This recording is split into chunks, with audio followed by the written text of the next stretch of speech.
আসসালামু আলাইকুম সুপ্রিয় দর্শক, আপনাদেরকে দেশের পাতা পক্ষ থেকে স্বাগত জানাচ্ছি।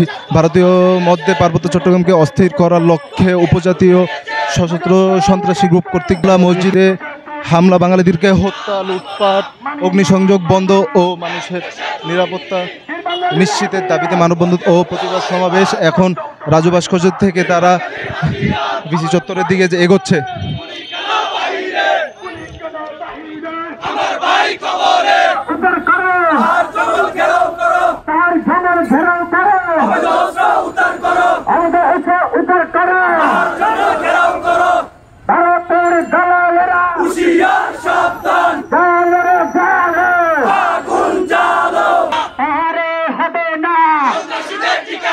সন্ত্রাসীদের ঠিকানা হবে না, পাহাড়ে হবে না, সন্ত্রাসীদের ঠিকানা, পাহাড় জঙ্গল ঘেরাও করো, আমাদের হাতে উদ্ধার করো, পাহাড় জঙ্গল ঘেরাও করো, পাহাড় জঙ্গল ঘেরাও করো, আমাদের হাতে উদ্ধার করো, পাহাড় জঙ্গল ঘেরাও করো। হুঁশিয়ার সাবধান, ভারতের দালালেরা, হুঁশিয়ার সাবধান, হুঁশিয়ার